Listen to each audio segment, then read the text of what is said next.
Selamat pagi Bapak Ibu dan saudara-saudari yang dikasihi Tuhan.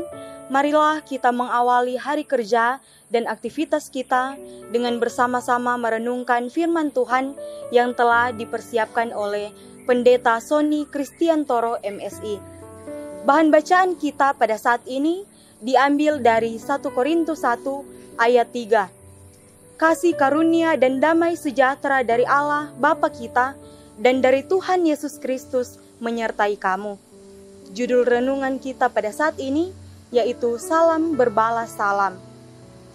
Bagi kita yang menyukai komedi tunggal atau stand up komedi, mungkin kita pernah melihat bagaimana Cak Lontong mengucapkan salam dan kemudian dia menjawab salamnya sendiri. Dia berkata bahwa dengan melakukan hal itu, dia mendapat pahala ganda dari sisi yang mengucapkan dan dari sisi yang membalas. Tentu hal ini hanya sekedar joke, tidak untuk ditiru, karena kemudian dia kembali mengucapkan salam kepada hadirin dan menunggu para hadirin membalas salamnya tersebut. Dengan demikian, buah dari salam itu akan sama-sama dapat dirasakan oleh yang mengucapkan maupun yang membalasnya. Dalam liturgi kebaktian minggu, pada awal khotbah, biasanya pengkhotbah atau pelayan firman Tuhan akan menyampaikan atau mengucapkan votum dan salam.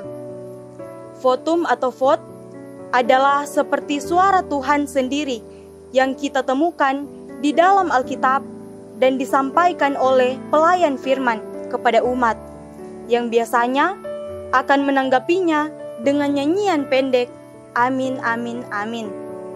Setelah itu disusul dengan salam, yang salah satu rumusannya adalah seperti nas bacaan kita pada hari ini, yaitu kasih karunia dan damai sejahtera dari Allah, Bapa kita, dan dari Tuhan Yesus Kristus menyertai kamu, yang disambut oleh umat dengan mengucapkan dan menyertaimu juga.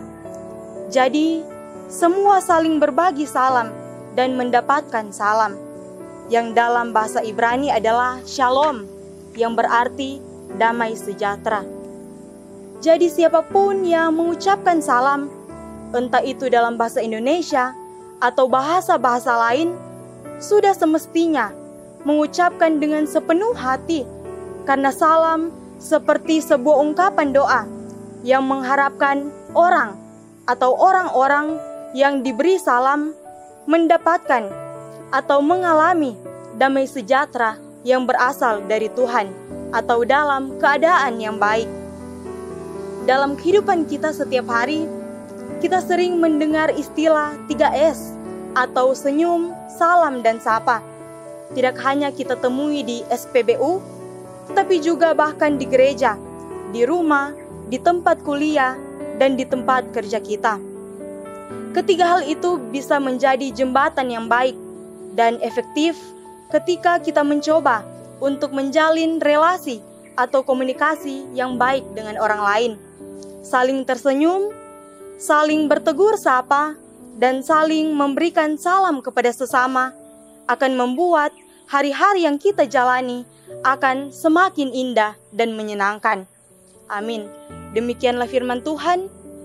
Berefleksi dari bacaan ini, jalinlah relasi dan komunikasi yang baik dan efektif kepada siapapun, karena dari situlah damai sejahtera akan tercipta. Mari kita berdoa. Terima kasih Tuhan Yesus untuk firman-Mu yang boleh diperdengarkan bagi kami.